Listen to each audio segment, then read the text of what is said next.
আসসালামু আলাইকুম। আমি আজকে আপনাদের দেখাবো ভিয়েতনাম ভিসা প্রসেসিংটা। এর জন্য যে ওয়েবসাইটে যেতে হবে, যে লিঙ্ক থেকে ভিসা প্রসেসটা করতে হবে, এটা আমি ডেসক্রিপশন বক্সে দিয়ে দিব। তো তারপর আপনারা আমার ভিডিওটাকে একটু ফলো করেন যে আমি কোথায় কোথায় যাচ্ছি, কি কি করছি। তো আপনারা বিস্তারিত বুঝতে পারবেন। তো এর জন্য আমি ভিয়েতনাম যে এম্বাসি আছে ওটার ওয়েবসাইটে ঢুকেছিলাম। তারপর হচ্ছে এখানে ওদের নির্দেশনা একটা লিঙ্ক দেওয়া আছে যেটাতে ভিসা প্রসেসিংটা করতে পারবো। লিঙ্কটা আমি আর একটা ট্যাবে ওপেন করে নিয়েছি। এখানে দেখাচ্ছে ছবি কেমন দিতে হবে, পাসপোর্টের কোন অংশের স্ক্যান করে দিতে হবে, কত ডলার খরচ হবে এটা। তো কথা না বাড়িয়ে আমি এখন ফর্ম ফিল আপ অপশনে চলে আসছি। তো এখান থেকে আমি একটা ডেমো ছবি এবং একটা ডেমো পাসপোর্টের কপি আপলোড করে দেখাবো।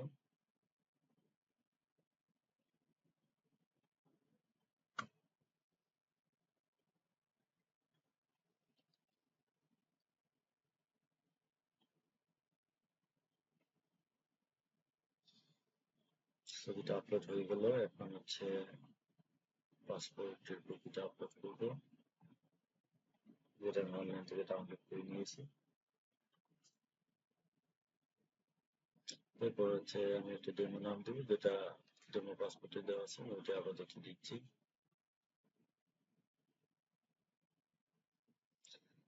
সারনেম গিভেন নেম, এটা হচ্ছে আপনার পাসপোর্ট দেখে দেখে যখন পূরণ করবেন দেখে দেখে করবেন। আচ্ছা, নামের শেষ অংশটা হচ্ছে সারনেম আর প্রথম অংশটা হচ্ছে গিভেন নেম দেওয়া থাকে। আচ্ছা, এরপর হচ্ছে ডেট অফ বার্থ সিলেক্ট করবো এবং একটা ডেমো দিয়ে দিলাম অক্টোবর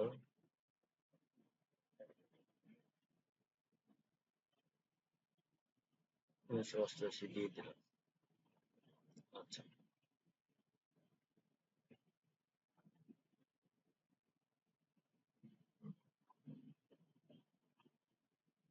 তারপর হচ্ছে প্লেস অফ বার্থ, এটা আমি একটা আন্দাজে দিয়ে দিলাম বললাম। তারপর মেল ফিমেল জেন্ডার অনুযায়ী দিয়ে দিবেন। তারপর ন্যাশনালিটি দিয়ে দিবেন। তারপর রিলিজিয়ন, আপনার ধর্ম যেটা, ধর্ম অনুযায়ী এটা দিয়ে দিবেন।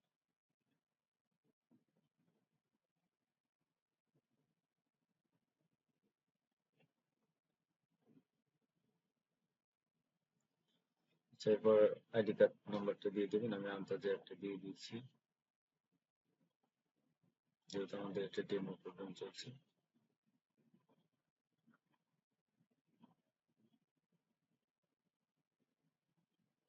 আপনারা পূরণ করার সময় অবশ্যই জেনুইন তথ্যগুলো দিবেন, ভুয়া কোনো তথ্য দিবেন না। সেক্ষেত্রে ওই দেশের ইমিগ্রেশনে আটকে যাবে। আচ্ছা,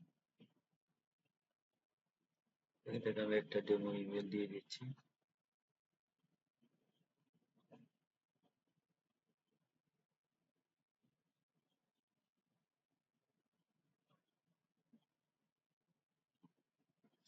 আচ্ছা, এরপর বলছে have you ever used any other passport to enter Vietnam. আপনি ভিয়েতনামে কোনো পাসপোর্ট দিয়ে গেছেন কিনা, এটা থাকলে ইয়েস দিবেন। Do you have multiple nationality, আপনার অন্য দেশের নাগরিকত্ব আছে কিনা থাকলে দিয়ে দিবেন। ভায়োলেশন অফ ভিয়েতনাম রেগুলেশন, ভিয়েতনামের আইন কানুন কনসেন্ট থাকে যদি আগ্রহ দিয়ে থাকেন, এগুলো তথ্য দিয়ে দিবেন। এবং হচ্ছে অনলাইনে তথ্য পূরণের কাজ, এছাড়া আর কোনো কাজ নেই।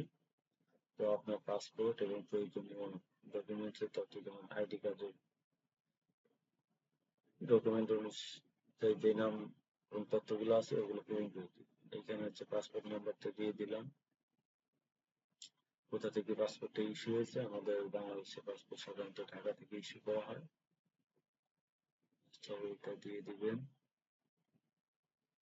তারপর ডেট অফ ইস্যু, মানে কত তারিখে হচ্ছে আপনার পাসপোর্টটা ইস্যু করা হয়েছে সেই তারিখ এবং সালটা দিয়ে দিবেন। এরপর এক্সপায়ারি ডেট, অর্থাৎ কত সালে আপনার এক্সপায়ার হবে, কোন মাসের কোন তারিখে, সেটা উল্লেখ করে দিয়ে দিবেন। আচ্ছা, গেল। তারপর do you hold any other valid passport, আপনার অন্য কোনো যদি ভ্যালিড পাসপোর্ট থাকে সেইটার তথ্যগুলো এখানে হচ্ছে দিয়ে দিবেন। এরপরে আসছে হচ্ছে আপনার কন্ট্রাক্ট ইনফরমেশন। এখানে হচ্ছে পার্মানেন্ট রেসিডেন্ট, পাসপোর্ট অনুযায়ী আপনার পার্মানেন্ট রেসিডেন্ট যেটা ওইটা এইখানে হচ্ছে দিয়ে দিবেন। এরপর কন্ট্রাক্ট অ্যাড্রেস অর্থাৎ প্রেজেন্ট অ্যাড্রেস যদি আপনার কোনো কিছু থাকে অন্য সেটা দিয়ে দেবেন, আর পার্মানেন্ট সেম হলে কপি করে এখানে দিয়ে দিবেন। আচ্ছা, ইমার্জেন্সি কন্ট্যাক্ট নাম্বারটা এখানে পূরণ করবেন, কারেন্ট অ্যাড্রেসটা দিয়ে দিন। সরি, এখানে একটা ভুল হয়েছে, কন্ট্যাক্ট নাম্বারটা নেমের জায়গায় বসছে, এই জিনিসটা কপি করে টেলিফোন নাম্বারের জায়গায় নিয়ে আসবেন। তো এখানে ফুল নেমটা আবার দিয়ে দিব।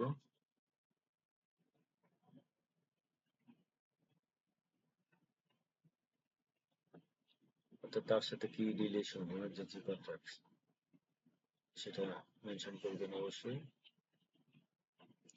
এরপর হচ্ছে অকুপেশন অর্থাৎ পেশা কি, পেশা অনুযায়ী যেটা সেটা দিয়ে দেবেন। যেমন প্রাইভেট সার্ভিস দিয়ে দিলাম।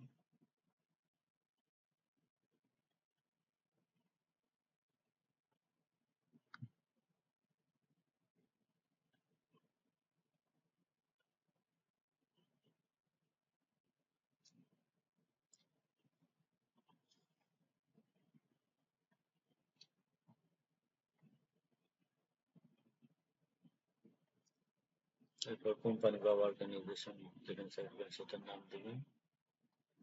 এরপরে হচ্ছে পজিশনের ঘর আছে, সেটা হচ্ছে যে আপনি কোন পোস্টে চাকরি করেন, বা ছাত্র হইলে ছাত্র, ঠিক আছে, কোন ডিপার্টমেন্টের ছাত্র সেটা সেগুলো মেনশন দিয়ে, স্কুলে হলে কোন স্কুল সেই স্কুলের নাম দিয়ে দিবেন। এরপর হচ্ছে আপনার সেই প্রতিষ্ঠানের টেলিফোন নাম্বার দিবেন, অ্যাড্রেস দিয়ে পূরণ করবেন। যদি স্টার মার্ক করা নাই তারপরে হচ্ছে আপনার এগুলো একটু পূরণ করে দিয়ে দিবেন। আচ্ছা, ইনফরমেশন অ্যাবাউট ট্রিপ অর্থাৎ ভ্রমণ সম্পর্কে আমার আপনার কিছু জানতে চাচ্ছি, সেটা হচ্ছে যে আপনি কোন উদ্দেশ্যে যাবেন। ট্যুরিজম হলে ট্যুরিজম, অন্যান্য উদ্দেশ্যে হলে ওইখান থেকে সিলেক্ট করে সেটা দিয়ে দিবেন। তারপর লেখছে agency, organization or individual applicant plans to contact when enter into Vietnam। অর্থাৎ ভিয়েতনাম গেলে আপনি কোথায় থাকবেন, কার কাছে থাকবেন সেই তথ্যগুলা fill করবেন। আপনার যেহেতু কোনো কিছু কেউ না থাকলে সেক্ষেত্রে হোটেলের অ্যাড্রেস যা এবং হোটেলের নামটা দিবেন, হোটেলের টেলিফোন নাম্বার দিবেন, আপনার পারপাসটা দিবেন যে ট্যুরিজম এর জন্য যাচ্ছেন সেটা দিয়ে দিবেন। এরপর হচ্ছে ইনফরমেশন অ্যাবাউট ট্রিপ। এইখানে হচ্ছে আপনার কতদিন থাকবেন, এখানে 30 দিন দেওয়া আছে, আপনি 30 দিন থাকবেন না 25 দিন থাকবেন, 20 দিন থাকবেন সেটা উল্লেখ করবেন। ওরা সাধারণত 1 মাসের ভিসা দেয়, অনেক ক্ষেত্রে 90 দিন পর্যন্ত দেয়। যাই হোক, আপনার এখানে উল্লেখ করে দিন। অ্যালাউড এন্ট্রি থ্রু অর্থাৎ কোন পোর্ট দিয়ে আপনি যাবেন। সাধারণত ই ভিসা এবং হচ্ছে অনারাইভাল ভিসা, এগুলো হচ্ছে এয়ারপোর্ট ছাড়া আপনি যেতে পারবেন না। সো হচ্ছে আপনার যে কোনো একটা এয়ারপোর্ট দিয়ে আপনাকে ঢুকতে হবে, সেই এয়ারপোর্টটা আপনি এখানে মেনশন করে দিবেন। আমি এখান থেকে সিলেক্ট করে একটা দিয়ে দিব।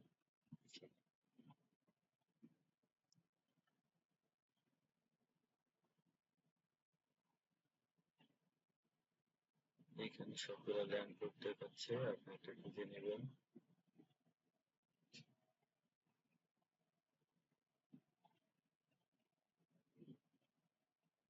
এখানে অনেকগুলো এয়ারপোর্ট আছে, আপনার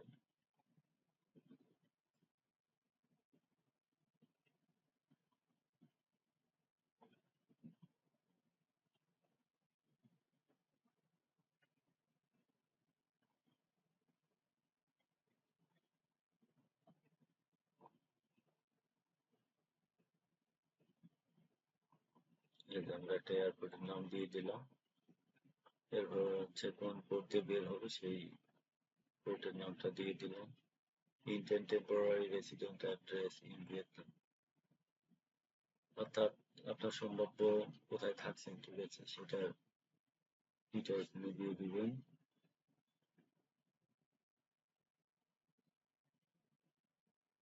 এবং সেটার অ্যাড্রেস, ফোন নাম্বার এগুলো সব দিয়ে দিবেন।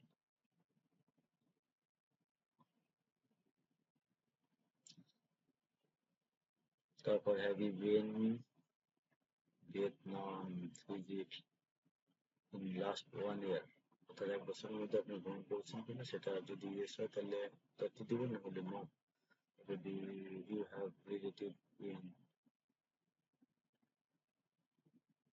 হু কারেন্টলি রিসাইড ইন ভিয়েতনাম, ভিয়েতনামের কোনো রিলেটিভ থাকলে সেটা তথ্য দিয়ে দিবেন, ইয়েস দিলেই তথ্য ইনপুটেড পাবেন। তারপরে হচ্ছে ডিপ এক্সপেরিয়েন্স, আবার হচ্ছে দেখবেন 14 বছরের নিচে কেউ যদি সাথে হবে সেটার তথ্যগুলো এখানে আপনি পূরণ করে দিবেন।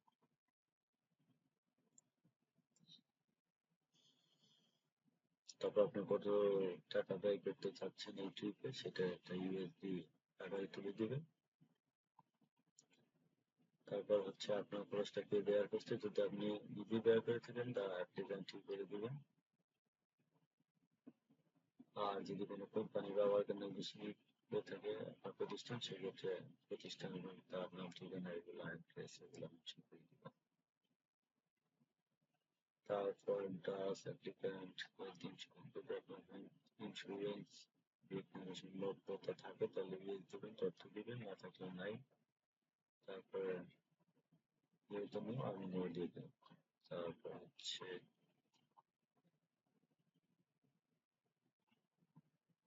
ক্যাপচাটা এখানে পূরণ করে দিবেন। ক্যাপচাটা পূরণ করার পর ফাইল রিভিশন দেখান, তার রিভিউ অ্যাপ্লিকেশনটা আপনি আবার রিভিউ করতে পারবেন। তো এখানে একটা নোটিফিকেশন দিচ্ছে, আপনার এই তথ্যগুলা রেজিস্ট্রেশন কোড যেটা, এটা গুরুত্বপূর্ণ, পরবর্তীতে আপনার প্রিপারেশন কাজে লাগবে। এই জিনিসগুলো পুরোটা অথবা রেজিস্ট্রেশন কোডটা শুধু আপনি সেভ করে রাখবেন প্রথম, কপি করে দিয়ে আপনার নোটবুকে সেভ করে নেবেন। আচ্ছা, এরপর হচ্ছে পেমেন্ট অপশনে নিয়ে আসবে। তো পেমেন্ট অপশনে নিয়ে আসলে এখান থেকে হচ্ছে আপনার আবার আবার রিভিউ করার সুযোগ পাবেন। এখানে এডিটের একটা অপশন দেখাচ্ছে, তো আপনি এখান থেকে দিলে সবকিছু যদি ভুল হয়ে থাকে, কোনো কিছু মিস্টেক হয়ে থাকে, আপনি আবার এডিট করতে পারবেন। তো এরপর হচ্ছে পেমেন্ট অপশন দেখাবে, তো এখান থেকে হচ্ছে আপনি ভিসা, মাস্টার কার্ড বা ইন্টারন্যাশনাল ক্রেডিট কার্ড যেগুলো রিয়েল কারেন্সি ব্যবহার করে আপনি এরকম কার্ড দিয়ে পেমেন্ট করতে পারবেন। এইখানে দেখাচ্ছে হচ্ছে যে 50 ইউএসডি আপনাকে পে করতে হবে। ই ভিসার জন্য আপনাকে 50 ইউএসডি পে করতে হবে। তো পে ই ভিসা টু, এইখানে ঢুকলে হচ্ছে আপনার কিভাবে পেমেন্ট করবেন, pay by ATM card, visa, master card, আপনি এগুলো যেগুলো পেমেন্ট করবেন, পেমেন্ট অপশনগুলো এখান থেকে ভালোভাবে পূরণ করবেন। এটা আসলে এইভাবে দেখানোর কিছু নাই।